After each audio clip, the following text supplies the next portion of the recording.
My name is Clifford. I'm 32 years old, and I've built my career as a software engineer in Boston through hard work and determination, despite coming from a wealthy family. I've always believed that earning your own way makes success sweeter. That philosophy was put to the ultimate test when my teenage sister Amanda texted me, "Send me $3,000 for prom." My response? Earn it yourself. Little did I know those 3 words would trigger a family earthquake that would force me to choose between my principles and my place in the family. Before I tell you how this family drama unfolded, let me know where you're watching from, and hit that subscribe button if you've ever had to deal with entitled relatives. I grew up in Highland Park, an affluent suburb north of Chicago, in a 5-bedroom colonial with manicured lawns and a 3-car garage. My parents, Robert and Diana, built a successful chain of high-end furniture stores across the Midwest. Their business acumen was matched only by their spending habits. Luxury cars, designer clothes, and lavish vacations were the norm in our household. Money was never discussed as something scarce, but rather as something that naturally flowed when you were successful like my parents. From a young age, I noticed how differently my sister Amanda and I approached our privileged life. Amanda, now 18, embraced the lifestyle wholeheartedly. As the baby of the family, she was pampered beyond reason.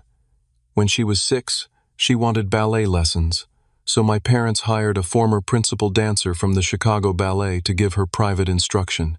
When she was 12, she mentioned liking a certain pop star, and my father somehow managed to get backstage passes and a private meet and greet.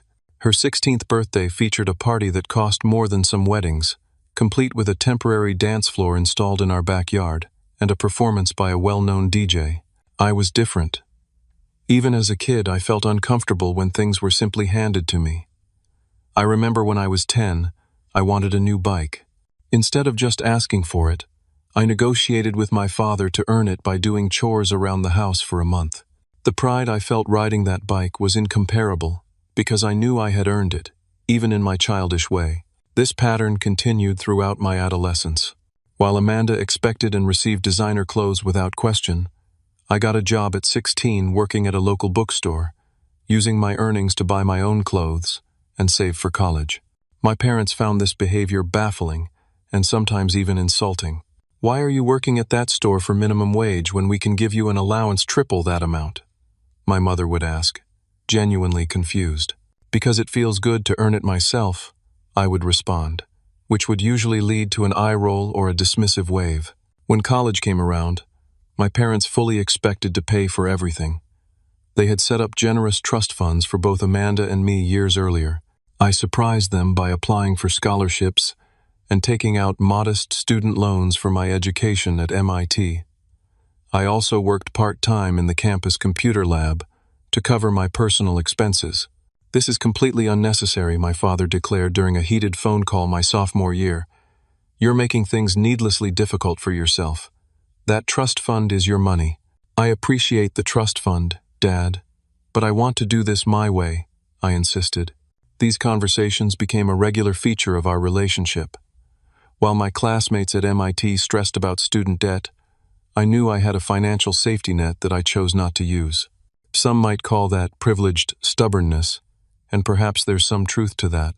But for me, it was about establishing my identity separate from my family's wealth. After graduating with honors in computer science, I received multiple job offers from prestigious tech companies. My parents expected me to take the highest-paying position at a major firm in Chicago, which would have allowed me to remain close to home. Instead, I chose a promising startup in Boston, far enough from my family's sphere of influence to build my own life. The move to Boston marked a definitive shift in our family dynamics. While I came home for major holidays, I established a modest but comfortable life for myself. I rented a nice 1-bedroom apartment in Cambridge, drove a practical mid-range sedan, and lived well below my means despite my generous tech salary. I saved aggressively and invested wisely, slowly building my own wealth through work rather than inheritance. My lifestyle choices became a constant source of friction during family gatherings. My mother couldn't understand why I wouldn't buy a luxury condo when I could easily afford it with family money. My father thought my reliable Honda was beneath someone of our status. Amanda, observing all this, simply concluded I was weird and unnecessarily difficult. Our weekly family video calls increasingly turned into interventions about my financial independence phase, as they called it. They viewed my determination to make my own way as some sort of rebellion or psychological issue, rather than a legitimate life choice. "When are you going to grow out of this, Clifford?" my father asked, during one particularly tense call last Thanksgiving. "You're acting like we did something wrong by providing for you." "It's not about what you did wrong, Dad," I tried to explain. "It's about what I need to do right for myself." These conversations never ended satisfactorily. My parents could not comprehend why anyone would choose to earn something when it could simply be given to them. Meanwhile, my relationship with Amanda grew increasingly strained. When she was younger, we had been close. I taught her how to ride a bike, helped her with homework, and was her confidant when she had friend troubles at school. But as she entered her teenage years, the gulf between our values widened. She embraced the entitled attitude my parents fostered, while I pushed against it. Our conversations became superficial, limited to holiday gatherings and occasional text messages about family logistics. The last time I visited home, 3 months ago, I noticed how Amanda now treated the household staff with casual disregard, barely acknowledging their presence as they served meals or cleaned up after her. When I suggested she thank our longtime housekeeper, Maria, for preparing a special dessert she liked, Amanda looked at me like I'd suggested she thank the dishwasher for washing dishes. "That's literally her job, Cliff," she said with teenage exasperation. "Do you thank your computer every time it boots up?" That moment crystallized my concern for how my sister was being raised. It wasn't entirely her fault. My parents had created an environment where everything came easily, and nothing required effort or gratitude. I worried about how she would function in the real world when she inevitably encountered situations where her family name and wealth couldn't immediately solve her problems. Little did I know that a simple text message would soon force all these simmering tensions to the surface, requiring me to take a stand that would threaten my very place in the family. It was a Thursday evening in April, and I was working late on a critical software update for one of our biggest clients. Spring in Boston had finally arrived, bringing with it the familiar energy of a city emerging from winter. My apartment windows were open for the first time in months, letting in a gentle breeze carrying the sounds of the city. My phone buzzed with a text message, briefly distracting me from the lines of code on my screen. I expected it to be from one of my colleagues also working late, or perhaps my friend James asking about our weekend hiking plans. Instead, I saw a message from Amanda, which was unusual on a weeknight. "Hey bro, need $3,000 for prom. Sending you my Venmo." I stared at the screen, momentarily wondering if she was joking. A second later, the Venmo notification appeared. She wasn't kidding. $3,000 for prom. No explanation, no pleas, not even a question mark to indicate she was making a request rather than a demand. Just a statement of need followed by an expectation of compliance. My mind flashed back to my own senior prom 12 years earlier. I had worked extra shifts at the bookstore to afford a simple tuxedo rental, corsage, and my share of a modest limo split with friends. The entire experience had cost me less than $400, and I remembered feeling proud that I had paid for it entirely with my own earnings.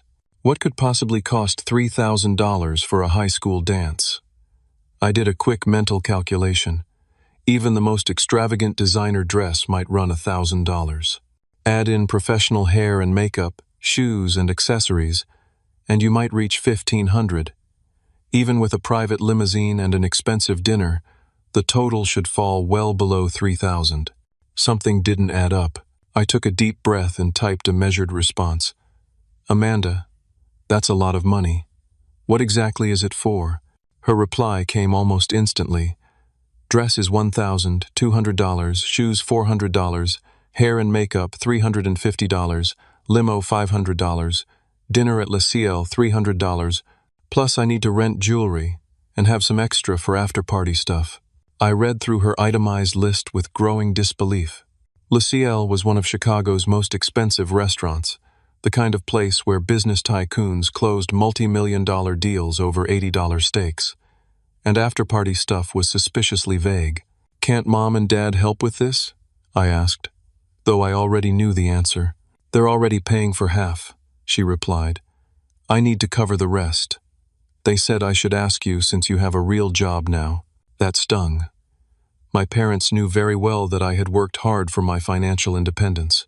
For them to suggest I should simply hand over thousands of dollars to my sister for a one-night high school event felt like a deliberate undermining of the values I had been trying to establish.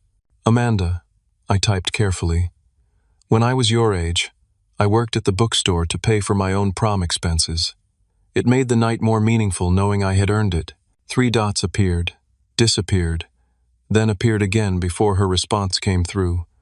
Oh my God, Cliff. Nobody cares about your bootstrap story. This is different. It's senior prom, and everyone in my friend group is going all out. I felt my jaw tighten. This wasn't about the money itself. I could afford $3,000. It was about the principle, about the lessons being taught and learned. My sister was about to enter adulthood with no concept of financial responsibility or the relationship between effort and reward. What if I helped you find a part-time job? I suggested.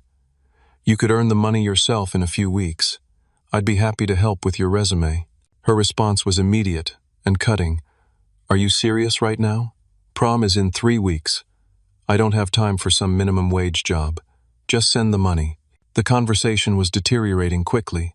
I decided to be direct. Amanda, I think $3,000 is excessive for prom, and I don't feel comfortable just sending that kind of money without any effort on your part.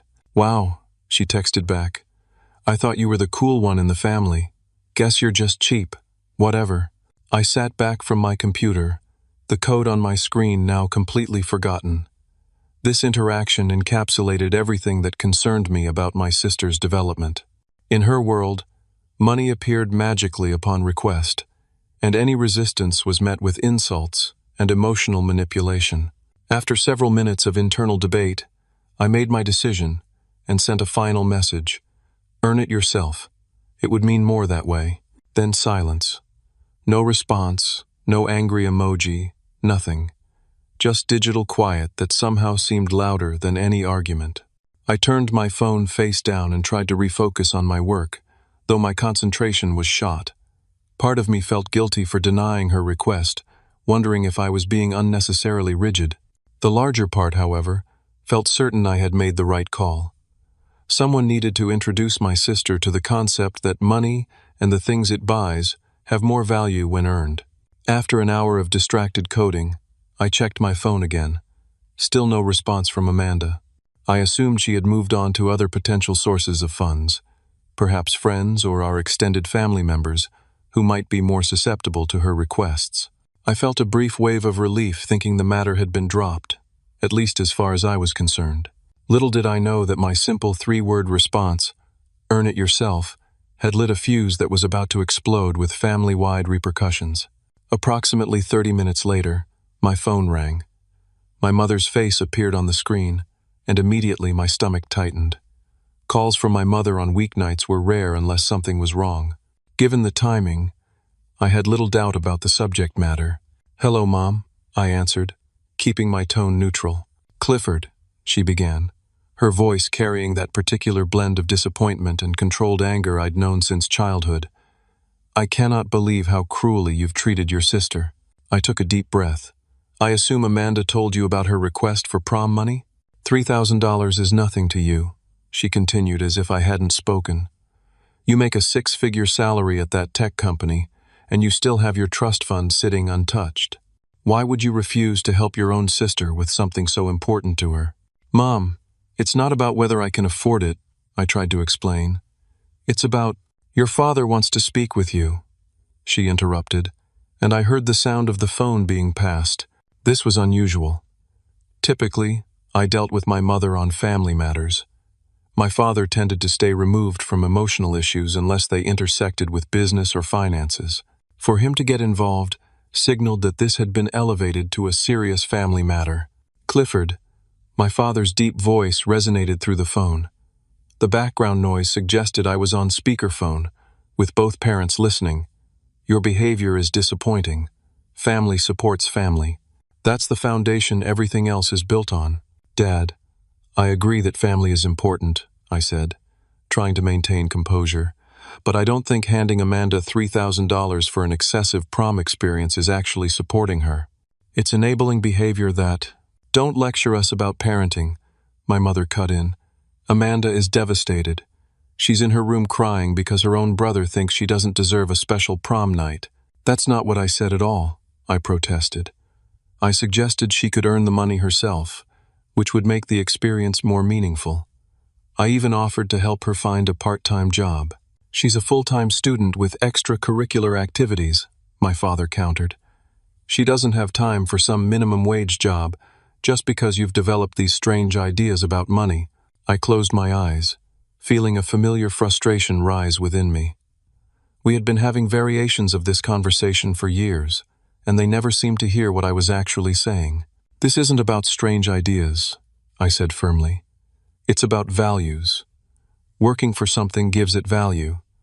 Amanda needs to learn that money represents time and effort, not just numbers in an account. Your sister doesn't need financial literacy lessons from you, my mother snapped. She needs your support. $3,000 means nothing in your financial situation. This isn't about the amount, I insisted. It's about the principle. And frankly, I'm concerned about what Amanda is planning that costs so much. Has she broken down the expenses for you? There was a brief silence, which told me they hadn't actually asked for details. We trust Amanda to make appropriate decisions, my father finally said, sidestepping the question. She's always been responsible. I nearly laughed at that characterization but managed to hold it back. Has she mentioned what the after-party stuff is that she needs extra money for? Young people deserve to celebrate milestones, my mother said defensively. Prom is a once-in-a-lifetime experience. The conversation continued in this circular pattern for several minutes.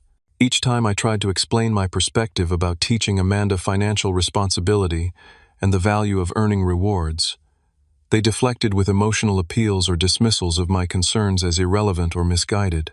Finally, my mother's voice took on a tone I'd never heard directed at me before, cold and ultimatum-like. Family means supporting each other, Clifford. If you can't do that, maybe you're not part of this family. The words hit me like a physical blow. Had my own mother just suggested I wasn't part of the family over $3,000 for a prom? Before I could respond, my father added, Your mother's right. The Anderson family takes care of its own. If you're too selfish to understand that, perhaps you need to reconsider your position in this family. The call ended shortly after that, with neither resolution nor reconciliation. I sat in my apartment, the partially completed code still glowing on my screen, feeling as though I'd entered some alternate reality where refusing to fund a teenager's extravagant party was grounds for family excommunication. 10 minutes later, my phone buzzed with a text message. It was from my father, sent to both Amanda and me. Clifford, after discussing with your mother, we are giving you until midnight to transfer the requested $3,000 to your sister. Failure to do so will be taken as your decision to remove yourself from this family and all the responsibilities and benefits that entails. This is not a discussion. I stared at the message in disbelief. Was I being disowned over prom money? The threat was as absurd as it was painful. What did remove yourself from this family even mean in practical terms? Would they stop speaking to me? Remove me from the will? Cancel holiday invitations? More importantly, what would giving in to this demand teach Amanda? That emotional manipulation and parental intervention were effective tools to get what she wanted. That money could and should be demanded rather than earned? I set my phone down without responding. This situation needed careful thought, not an emotional reaction. Whatever I decided would likely set a precedent for future family interactions. If I gave in now, where would the line be drawn next time? My work forgotten, I paced around my apartment, trying to process what had just happened. My family was essentially holding our relationship hostage over my refusal to fund my sister's extravagant prom plans. The situation seemed simultaneously trivial and monumental.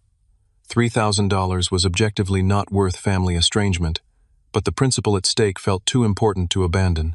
As the evening wore on, I found myself unable to focus on anything productive. I ordered takeout that I barely touched, attempted to distract myself with television that I didn't watch, and checked my phone periodically, though no new messages arrived. By 11 p.m., an hour before my father's arbitrary deadline, I still hadn't decided how to respond. Part of me wanted to transfer the money just to end the conflict, but a stronger part resisted capitulating to what felt like emotional blackmail. If I gave in now, what would the next demand be? And what lesson would Amanda learn about how to treat people and handle money? I finally went to bed without sending any response or money, though sleep eluded me as I stared at the ceiling, replaying the conversations and wondering how a simple earn it yourself had escalated to threats of family excommunication. Dawn broke through my bedroom blinds after a mostly sleepless night. As the morning light gradually filled my room, clarity began to emerge from the emotional fog of the previous evening. This conflict wasn't really about $3,000 for prom. It was about a pattern of family dynamics that had been building for years, possibly decades. I sat up in bed and reached for my phone, half expecting to find messages declaring my official removal from the family. Instead, there was nothing, no texts, no missed calls, no emails. The deadline had passed without acknowledgement. The silence gave me space to think more clearly. Instead of reacting emotionally, I decided to approach this situation analytically, as I would a complex coding problem. First, I needed more information. My younger cousin Brian had always been straight with me. At 22, he was closer to Amanda's age and often knew the unfiltered version of family events. I called him, hoping he might have some insight. "Hey, Cliff," he answered cheerfully. "What's up? It's early. Sorry about the time," I apologized. "Quick question, has Amanda mentioned anything to you about her prom plans?" Brian was quiet for a moment before responding cautiously. "Why do you ask?" "I'm trying to get the full picture," I explained. "She asked me for $3,000, and I'm trying to understand what she's actually planning." Brian sighed. "Look, I'm not trying to start drama, but since you're asking, she and her friends rented a suite at the Lakeshore Hotel for after prom. They're planning a pretty massive party with alcohol and everything. The $3,000 includes her covering a portion of that suite and the alcohol they're buying through some college guy." My suspicions confirmed. I thanked Brian for his honesty and ended the call. This explained the vague after-party stuff line item and the inflated budget. Amanda wasn't just funding a dress and limo. She was bankrolling an illegal party with alcohol for minors. This new information changed the equation significantly.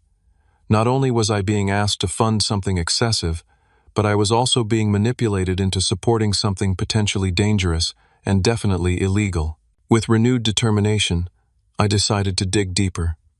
If Amanda had asked me for money, who else had she approached? I called my Aunt Samantha, who had always been perceptive about family dynamics. "Cliff, how lovely to hear from you," she answered warmly. "What brings you to call on a Friday morning?" After some pleasantries, I broached the subject carefully. "Aunt Sam, has Amanda reached out to you recently about prom funding?" "Oh," her tone shifted slightly. "Yes, she asked me for $500 last week for prom expenses. I sent it to her, though it seemed like quite a lot." "Did she mention what the money was specifically for?" "Just general prom expenses." "Why? Is something wrong?" I explained the situation briefly, including what I'd learned from Brian about the hotel suite and alcohol. "I see," Aunt Samantha said slowly. "You know, now that you mention it, this isn't the first time Amanda has approached family members for substantial amounts of money. Last Christmas, she asked your Uncle Greg for $800 for a school trip that your parents later mentioned they had already paid for." This revelation led me down a rabbit hole of investigation. Over the next few hours, I spoke with several family members, each with similar stories. Amanda had developed a pattern of approaching different relatives with various stories about needing money, often for duplicative expenses or exaggerated costs. Most troubling was the discovery that my parents were almost certainly aware of this behavior. In several instances, relatives had mentioned Amanda's requests to them directly, yet they had taken no action to address it. By midday, I had compiled a disturbing picture. My sister was systematically manipulating family members for cash. My parents were enabling this behavior, and now they were threatening to cut me off for refusing to participate in what amounted to a family-wide deception. I took a break from my investigation to research healthy family dynamics and boundary setting. Article after article confirmed what I had intuitively felt. Enabling entitled behavior in young adults does them no favors, and families that use money or emotional manipulation as control mechanisms create lasting psychological damage.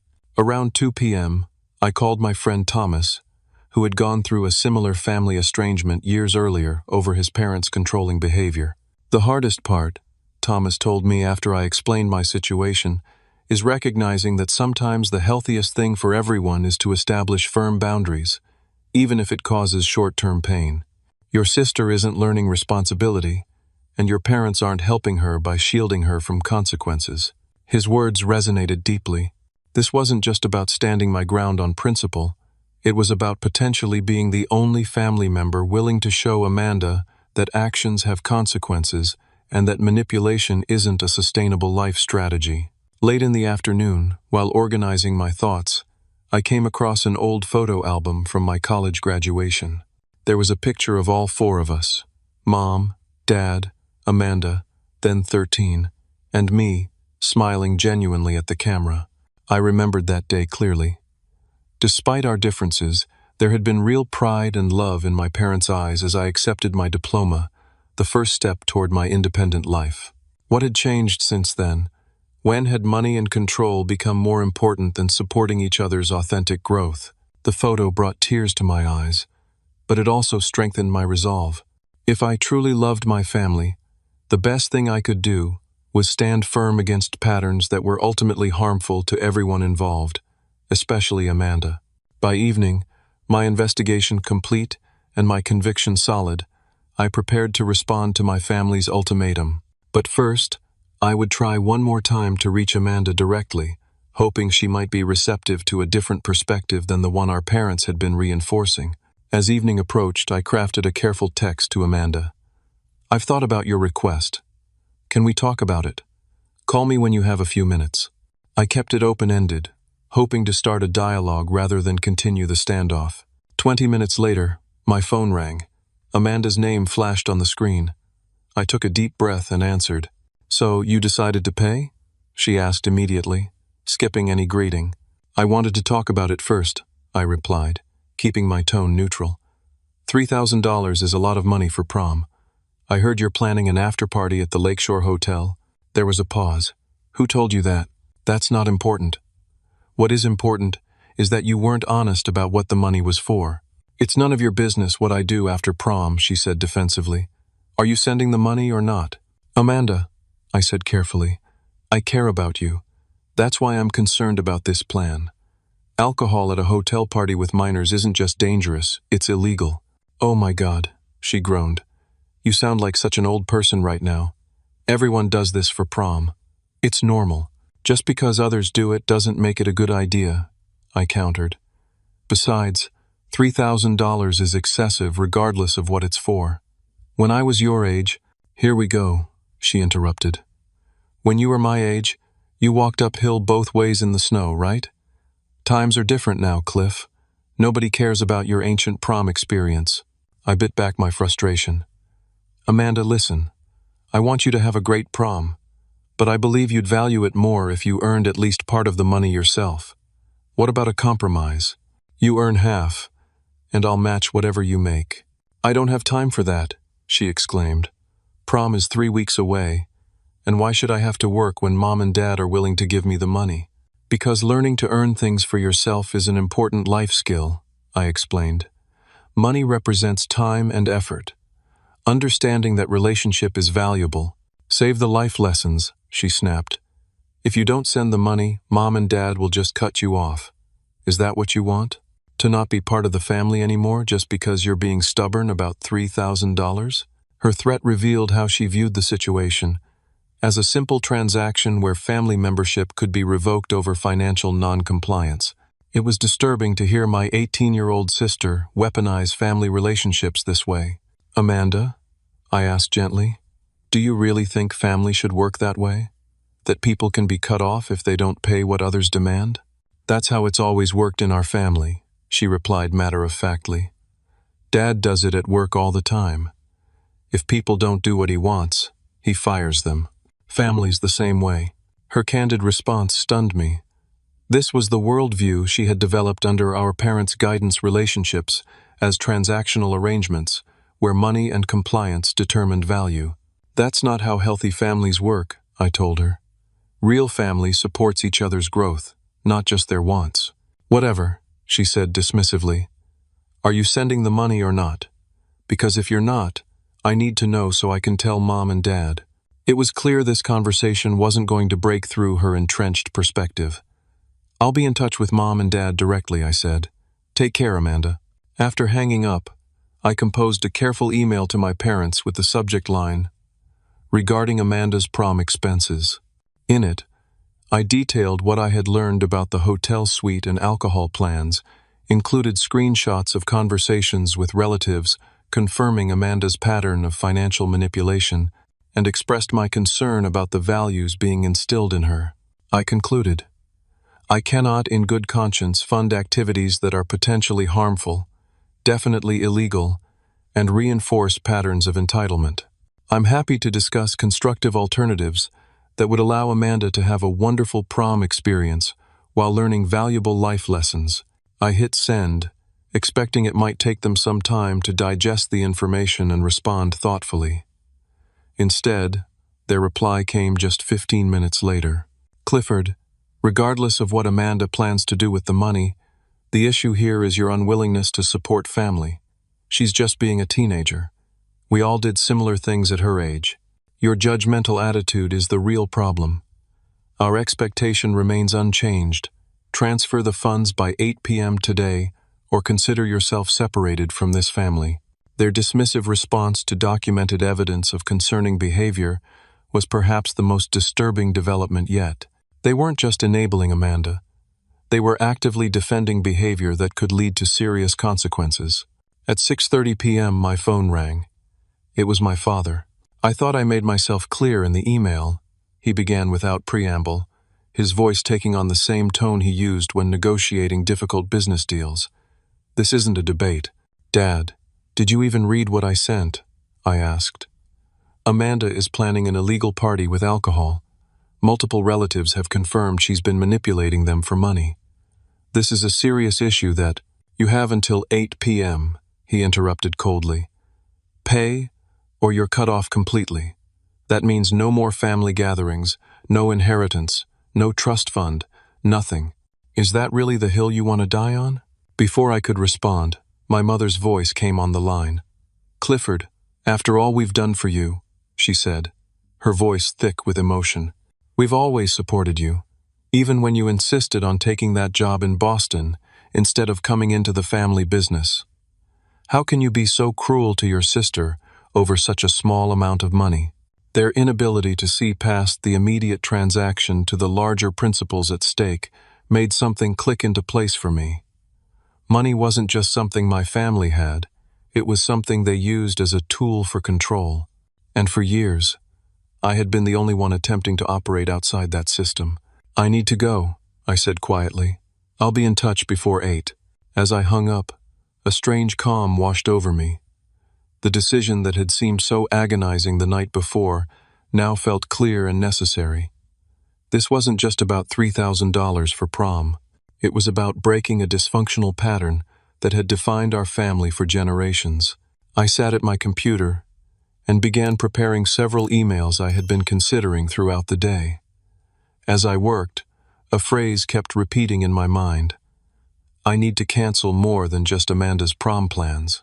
At 7:45 p.m., 15 minutes before my father's deadline, I took a deep breath and pressed send on the first of several emails. Cancel, cancel, cancel everything, I whispered to myself as message after message departed into the digital ether, each one severing a different strand of the financial web that had both privileged and constrained me for my entire life. The first email went to Jeffrey Goldman, the family's longtime lawyer who managed the various trusts and legal entities that structured the Anderson family wealth. The subject line was simple: formal request to withdraw from family trust. Dear Jeffrey, I wrote, after careful consideration, I am formally requesting complete removal from the Anderson family trust and any other family financial entities in which I am currently included. I understand this will eliminate any current or future claims to family assets or inheritance. Please prepare the necessary documents for my signature at your earliest convenience. This decision is final and made with full awareness of its implications. The second email went to the family accountant, instructing him to remove me as an authorized user on all family credit accounts. Though I hadn't used these accounts in years, I was still technically listed on several high-limit credit cards and investment accounts that my parents had established for emergencies. The third email was to the family business email administrator, requesting removal from all company mailing lists, shared drives, and communication platforms. Though I had never worked for Anderson Furniture directly, I had always been included in family business communications to keep me in the loop. The fourth email was the most difficult. Addressed to my extended family aunts, uncles, cousins, it explained my decision to establish financial independence from my immediate family and the reasons behind it. I was careful not to villainize my parents or Amanda, instead focusing on our fundamentally different values regarding money and responsibility. I ended by assuring them that my decision to separate financially did not reflect any desire to lose my relationships with them. Finally, I drafted a text message to my parents. I have initiated complete financial separation from the family. My lawyer will be in contact regarding the formal trust withdrawal. I'm choosing self-respect over manipulation.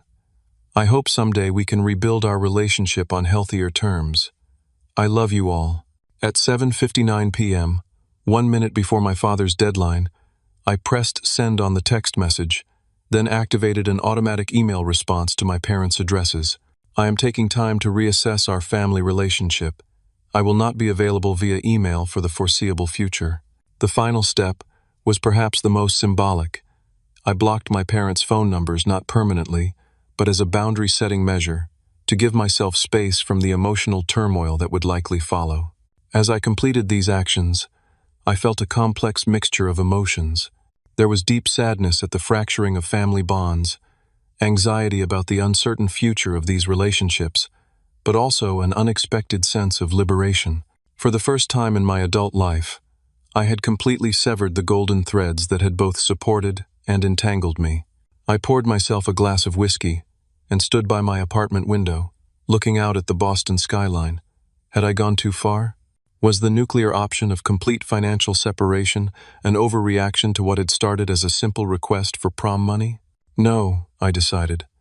This wasn't an impulsive reaction, but the culmination of years of increasingly dysfunctional family dynamics. The prom money demand was merely the catalyst that had finally forced me to address the underlying issues.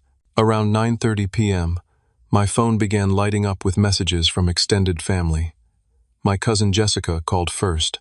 "Cliff, I got your email," she said when I answered. "Are you okay? This sounds serious." "It is," I confirmed, "but I'm all right. It was a necessary step." "For what it's worth," she said carefully, "I think you're doing the right thing. The way Uncle Robert and Aunt Diana use money has always been problematic, and Amanda has been getting worse about asking everyone for cash." Her support was unexpected and touching. "Thanks, Jess. That means a lot." Next came a call from my Uncle Patrick, my mother's brother and the family member who had always been most similar to me in his views on financial independence. "Quite a bold move, nephew," he said without preamble. "Can't say I'm entirely surprised, though." "No?" I asked. "Robert and Diana have been using money to control the family narrative for decades," he explained. "Someone was bound to break ranks eventually. I'm proud of you for having the courage to do it." These conversations continued late into the evening. While reactions were mixed, many family members expressed understanding and even respect for my decision, suggesting the dysfunctional patterns I'd identified were visible to others as well. By midnight, exhausted but resolute, I finally went to bed. I had no idea how my parents and sister had reacted to my decision, and for now, that uncertainty was preferable to another round of emotional manipulation. As I drifted off to sleep, I wondered what the morning would bring. Had I permanently damaged my family relationships, or created an opportunity for them to evolve into something healthier? Only time would tell. I woke at 7 the next morning, earlier than usual for a Saturday. The events of the previous day came rushing back immediately. I checked my phone with trepidation, half expecting an array of angry messages that had circumvented my blocks through other family members' phones or alternative email addresses. To my surprise, there was nothing from my immediate family. The silence was both a relief and strangely unsettling. After years of constant contact and the intense drama of the previous day, the quiet felt almost unnatural. I made coffee and tried to go about a normal Saturday morning routine, though my thoughts kept returning to my family. What were they doing? Were they angry, sad, or perhaps even relieved? Had they simply written me off as requested, or were they planning some new approach to regain control? By 8:30 a.m., I was restlessly pacing my apartment, simultaneously dreading and hoping for some kind of contact that would indicate where things stood. Then, at exactly 8:30, my phone buzzed with a text message. The text was from Amanda. Despite everything, seeing her name on my screen sent a wave of relief through me. Whatever happened with our parents, I didn't want to lose my relationship with my little sister entirely. "Cliff, I messed up. Really bad. Can we talk?" Her message was surprisingly humble, lacking the entitled tone that had characterized our recent interactions. I hesitated only briefly before responding, "Yes, of course." Within seconds, my phone rang. I answered to hear Amanda's voice, sounding smaller and more vulnerable than I'd heard in years. "I'm so sorry," she began, her words slightly muffled as though she'd been crying. "I lied about the hotel and everything. Dad found out when Mr. Peterson called him." "Mr. Peterson?" I asked, trying to place the name. "Tyler Peterson's dad," she explained. "Tyler's the one who was getting us the alcohol. His dad saw the Venmo transfers and texts on Tyler's phone and called Dad last night to warn him what we were planning." I sat down on my couch, processing this development. How did Dad react? "He and Mom completely lost it," Amanda said, her voice cracking. "They took my phone, my laptop, my car keys.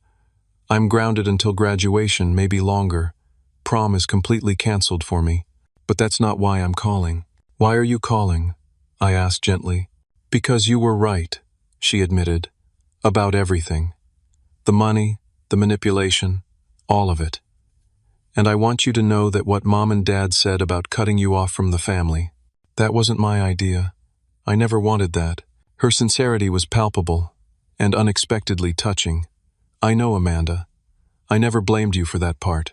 "There's something else," she continued. "Dad wants to talk to you. He's different since last night. After Mr. Hoding, Peterson called. They went through my phone and saw all the texts where I was asking different relatives for money. It was like they finally saw what was happening. This was an unexpected turn. Is he there now?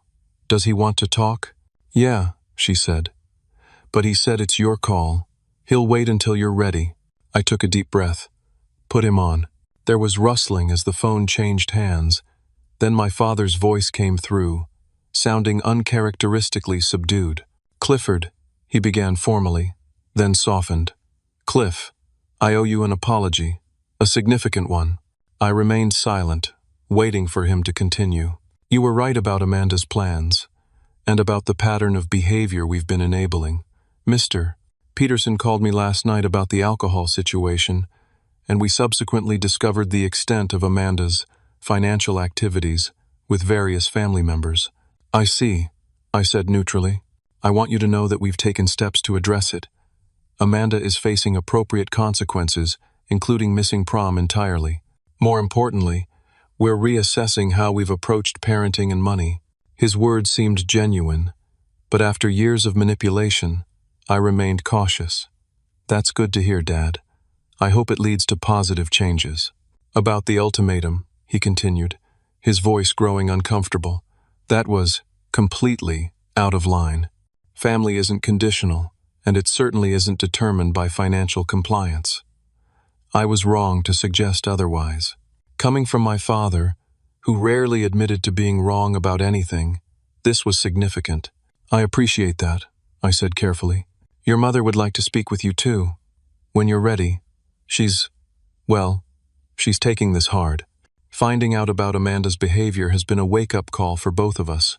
I'll call her later today," I promised. After ending the call with my father, I sat in silence for several minutes, trying to process this unexpected turn of events. The confrontation I had feared had somehow transformed into the beginning of a potential reconciliation. Later that morning, my mother called. Unlike my father's measured approach, she was openly emotional. "Clifford," she said through tears, "I can't believe how blind we've been. Not just about Amanda's behavior, but about how we've been using money in the family. Your email to the extended family. Several of them called us last night and this morning. They've apparently had concerns for some time about how we've been raising Amanda." "I'm sorry it came to this, Mom," I said sincerely. "Don't apologize," she insisted. "You tried to tell us, and we wouldn't listen. It shouldn't have taken Tyler's father calling about an illegal hotel party to make us see what was happening." Our conversation continued for nearly an hour, covering years of misunderstandings and different perspectives on money, success, and family. For the first time in my adult life, I felt like my mother was truly listening to my views rather than dismissing them as misguided or immature. By the end of our talk, we had agreed to a family video call the following weekend, with some ground rules I insisted upon.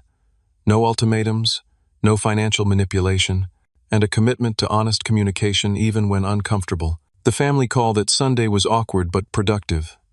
Amanda, chastened by her parents' discovery of her manipulative behavior, spoke little but listened attentively.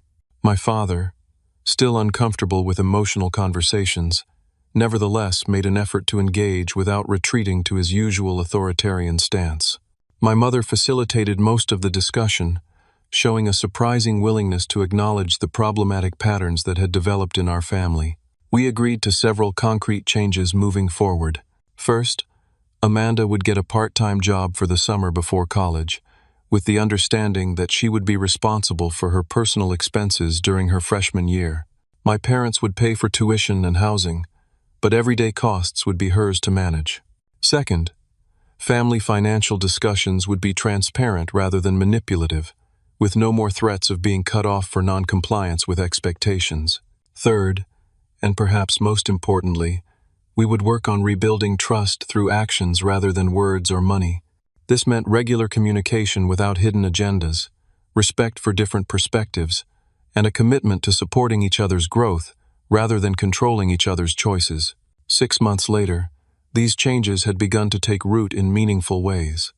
Amanda, now in her first semester at Northwestern University, had maintained her summer job part-time during the academic year.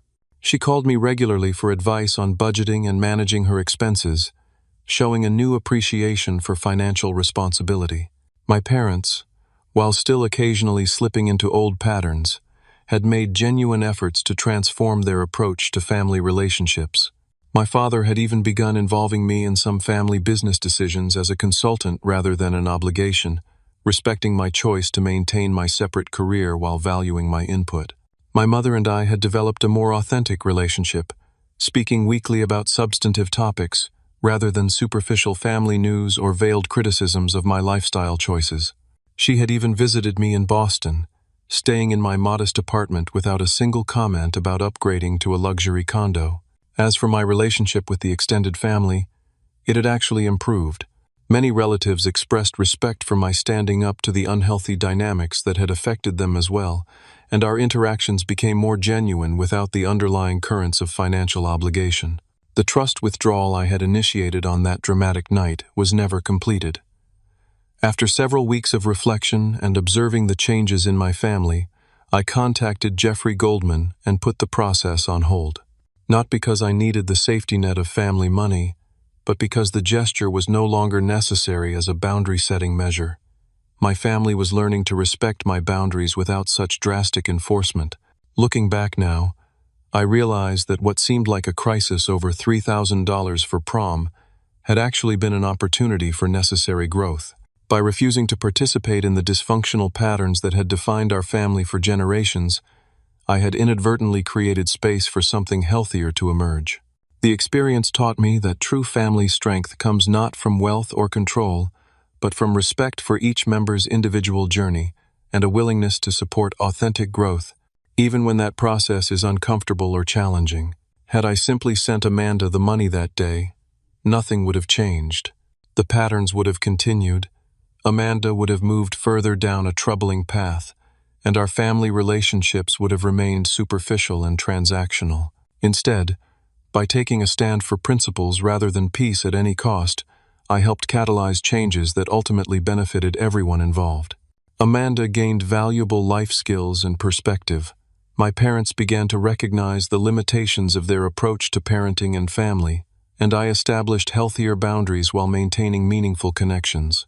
In the end, character proved more valuable than wealth, and principles more important than temporary harmony. These are lessons worth far more than $3,000 for prom lessons that will serve all of us for a lifetime. I hope this story might help some of you who are facing similar challenges with entitled family members or unhealthy dynamics. Have you ever had to take a stand against manipulative behavior from loved ones? How did you handle it? Let me know in the comments below, and if this story resonated with you, please hit that like button and subscribe to hear more stories about navigating complex family situations. Thank you for listening, and remember, sometimes the most loving thing you can do is stand firm when it matters most.